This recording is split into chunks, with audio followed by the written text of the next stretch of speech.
नमस्कार मित्रांनो, मी अक्षय पाठक पुन्हा एकदा स्वागत करतो आपल्या YouTube channel Pathak global study centre मध्ये। आज आपल्याला बघायचं आहे की हबय कसं बनतं। आपल्याला माहिती आहे हबय कशाला म्हणतात। साधं लहान मुलाच्या हातामध्ये असलेल्या खोड हबय पासून ते मोठमोठ्या जे काही गाड्या आहेत त्यांचं जे काही टायर ट्यूब जे असतात त्या किंवा वेगवेगळ्या जे काही मशिनरीसाठी जे काही बेल्ट बनवलेले असतात ते कशाचे असतात, ते सगळे हबय पासून बनलेले असतात। मग हे हबय जे हे बनतं कशापासून आणि याची निर्मिती कोणत्या ठिकाणी कोणत्या देशामध्ये जास्त होऊ शकते, आपल्या देशामध्ये कोणत्या ठिकाणी हे मोठ्या प्रमाणात त्याचं उत्पादन होऊ शकतं आणि कोणत्या ठिकाणी आपल्या महाराष्ट्रामध्ये याचं उत्पादन होऊ शकतं का नाही, आणि होत नसेल ते का होत नाही हे आपल्या ह्या व्हिडिओमध्ये सगळ्या गोष्टी आपल्याला बघायची आहेत। आता रबर जे बनतं त्याचं एक झाड असतं, अशा पद्धतीने उभं झाड असतं आणि त्यामध्ये लेटेक्स ह्या झाडामध्ये दूध असतं। त्या झाडामध्ये हबळचं जे काही झाड असतं त्यामध्ये काय असतं, दूध असतं। त्या दुधाला काय म्हणतो आपण, लेटेक्स असं म्हणतो। मग हे दूध जे आहे ते काढलं जातं त्या झाडाचं। मग ज्यावेळेस झाडाचं दूध काढलं जातं त्याला आपण जे काही लेटेक्स म्हणतो, हे लेटेक्स असताना खूप पातळ असतं आहे। त्याच पद्धतीने लेटेक्सचा उपयोग जो आहे तो आपल्याला हबळ म्हणून करता येत नाही। यामध्ये लेटेक्स या पदार्थामध्ये आणखी एक घटक असतो ज्याला म्हणतो आपण आयसोप्रोइन। काय म्हणतात त्याला, आयसोप्रोइन। आयसोप्रोइन हा घटक कोणत्या कशामध्ये असतो किंवा आयसोप्रोइन हा घटक कोणत्या गोष्टीशी संबंधित आहे असं विचारलं तर माहिती पाहिजे। रबर जे आहे ते बनतं कशापासून, आयसोप्रोइन पासून। किंवा हा असं विचारलं जातं क्वेश्चन की रबर जे आहे त्याची निर्मिती कशापासून होते, तर त्यामध्ये आयसोप्रोइन जे आहे हे रबर यापासून बनलेलं आपल्याला दिसून येतं। मग हे आयसोप्रोइन असतं कशामध्ये, जे रबरचं जे झाड असतं त्यामधून जे दूध येतं त्या दुधाला काय म्हणतो आपण, लेटेक्स असं म्हणतो। त्या दुधाला काय म्हणायचं, लेटेक्स असं म्हणायचं। आणि या लेटेक्स मध्ये हा आयसोप्रोइन नावाचा घटक जो आहे तो आपल्याला ह्या ठिकाणी असलेला आपल्याला दिसून येतो। मग ह्यापासून आता आहे तसं आपल्याला समजा ते रबरचं झाड आहे त्यापासून आपण दूध घेतलं म्हणजे लेटेक्स घेतलं, त्यामध्ये असतं आयसोप्रोइन।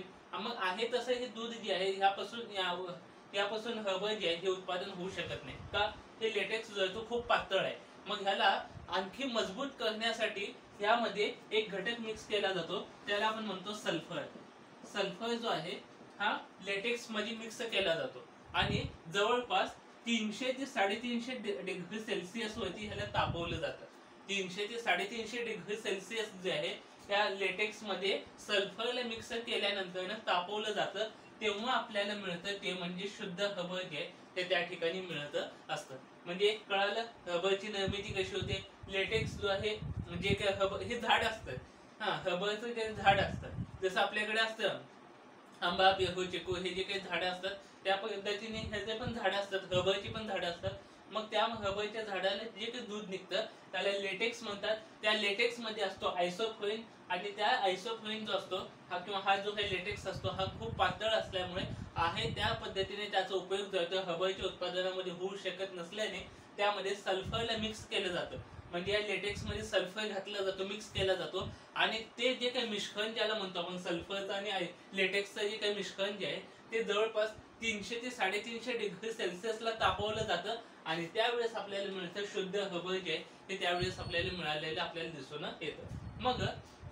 मग हे अशा गोष्टी रबर यापासून मिळतं। मग रबरचं उत्पादन आपल्या देशात होतं का, खूप कमी आहे। रबरचं जे काही उत्पादन आहे ते खूप कमी आहे। आपल्याला रबर जे ते इम्पोर्ट करावं लागतं म्हणजे आयात करावं लागतं बाहेरच्या देशातून। मग आपल्याला माहितीये आता रबर जे आहे समजा ह्या ठिकाणी आपला देश काढूया, तसं हे झाड आहे पण थोडक्यात एक देश काढू, आपला हा इंडिया जो आहे रबरचं उत्पादन कुठे जास्त होतं, ज्या ठिकाणी एक हर्षा गेलेली अशी, ह्याला काय म्हणतो आपण, एक हर्षा तुम्ही बघू शकता। विश्ववृत्त हर्षा जी आहे, विश्ववृत्त हर्षा जी आहे ज्या ठिकाणापासून विश्ववृत्त ज्या देशापासून आपल्याला माहिती विश्ववृत्त हर्षा जिथून जिथून गेलेले आहे त्या ठिकाणी तापमान पण जास्त असतं आणि तेवढेच त्या ठिकाणी तापमान जे खूप जास्त आपल्याला पडलेले दिसून येतं। म्हणजे ज्या देशातून विश्ववृत्त हर्षा गेलेली आहे किंवा त्याच्या आसपासचा जो काही भाग आहे त्या ठिकाणी मोठ्या प्रमाणात रबर जे उत्पादन होतं। आता आपल्या इंडिया ह्या ठिकाणी आणि विश्ववृत्त हर्षा जे अगदी आपल्या खालच्या बाजूने म्हणजे आपल्या दक्षिणेकडून ही हर्षा जी आहे ती गेलेली आपल्याला दिसून येते। मग त्या ठिकाणी कोणकोणते देश आहेत, मलेशिया आहे, इंडोनेशिया आहे, ह्या बाजूला श्रीलंका आहे, ह्या बाजूला आपला ब्राझील आहे, अशा अनेक देशातून, ब्राझील असेल, मलेशिया असेल, इंडोनेशिया असेल, श्रीलंका असेल, या म्हणजे जे जे देश विषुववृत्तावरती येतात किंवा ज्या ज्या देशापासून विषुववृत्त रेषा जी आहे ती गेलेली आहे, त्या ठिकाणी तापमान अधिक असल्यामुळे, म्हणजे ज्या ठिकाणी तापमान अधिक असतं त्या ठिकाणीच केवळ मोठ्या प्रमाणात रबर जे आहे ते उत्पादन होत असलेलं आपल्याला दिसून येतं. मग आपल्या इंडियामध्ये आता इंडियापासून खूप लांब आहे हे जी काही विषुववृत्त रेषा जी आहे ही इंडियापासून खूप लांब आहे, दक्षिणेकडे खालच्या बाजूला. पण आपला थोडासा जवळ आपला जो काही भाग आहे म्हणजे इकडचा हा तमिळचा भाग असेल किंवा हा जो काही केरळचा जो काही भाग आहे, या दोन राज्यामध्ये रबरचं उत्पादन होतं. आणि श्रीलंकेमध्ये पण होतं, इंडोनेशिया, मलेशिया, ब्राझील यासारख्या देशांमध्ये देखील रबर जे आहे त्याचं उत्पादन आपल्याला झाल्याचं दिसून येतं. मग या रबरचा अनेक ठिकाणी उपयोग होतो. साध्या लहान मुलांच्या हातामध्ये असलेल्या खोड रबर पासून ते मोठमोठे तुम्ही बघा, तुम्ही ट्रकचं किंवा ट्रॅक्टरचं जे काही चाक बघितलेलं असेल त्याला जे काही ट्यूब असते, टाफे ट्यूब जी घातलेली असते ती बनलेली कशापासून आहे, रबर पासून बनलेली असते. मोठमोठ्या मशीनरी बघा त्याला बेल्ट असतो असा. आपल्या मोठ्या मशीनरी बघण्यापेक्षा आपलं दळण दळतो आपण, त्या गळणीमध्ये जाऊन बघा, ते जे काही गळणी जी असते त्या ठिकाणी पण त्याला रबर असं बेल्ट जो असतो तो या ठिकाणी लावलेला असतो. तो कशापासून बनलेला आहे, तो पण या रबरचा जे काही हे जे काही लेटेक्स आहे किंवा आयसोप्रोलीन जे आहे त्यामध्ये सल्फर मिक्स करून बनवलेल्या रबर पासूनच तो घटक जो आहे तो बनलेला दिसून येतो. काय ती पद्धत कशी आहे, आता हे लेटेक्स काढलं कसं जातं, चला हे कळलं. आपल्या देशामध्ये फक्त केरळ आणि तमिळनाडूमध्ये ह्याचं उत्पादन होऊ शकतं. आपल्या महाराष्ट्रामध्ये उत्पादन होईल ह्याचं शक्य नाही, महाराष्ट्रामध्ये आपले उत्पादन होतं नाही. आता बघूयात आपण की हा जो का रबरचं जे काही लेटेक्स हे जे काही दूध आहे हे कसं काढले जातं. समजा हे असं मोठं झाड आहे, हे त्याचं खोड आहे, चाकू घेतला जातो आणि चाकूने अशा पद्धतीने या ठिकाणी अशा पद्धतीने चाकूने त्याच्यावरती अशा पद्धतीने हे काय केलं जातं, चाकू घेतला जातो आणि जे काही रबरचं जे काही झाड आहे त्याचं जे काही खोड आहे त्याला अशा पद्धतीने त्याच्यावरती भेगा जे ते पाडल्या जातात. आणि मग या ठिकाणी मोठी अशी बांधली ठेवली जाते किंवा एखादा टब ठेवला जातो. मग रबर अशा पद्धतीने त्याला इजा झाली ना त्या झाडाला यामुळे, त्यामुळे ह्या अंगामध्ये जेवढे काय त्याचं हे लेटेक्स आहे, हे दूध जे आहे ते अशा पद्धतीने व्यवस्थितपणे त्या बादलीमध्ये जे आहे ते दिवसभर जमा होत असतं. आणि हे कधी संपत नसतं का, हे नॅचरल आहे, हे नैसर्गिक आहे. आणि ह्या झाडामध्ये काही असा एक विशिष्ट असा पिरियड असतो त्यावेळेस हे बंद होतं, पण तो पिरियड जेव्हा संपतो त्यावेळेस पुन्हा एकदा अशा पद्धतीने भेगा जे आहेत त्या पाडून त्यापासून ते लेटेक्स म्हणजे ती दूध जे आहे ते या ठिकाणी मिळवलं जातं. अशा पद्धतीने लेटेक्स मिळवलं जातं.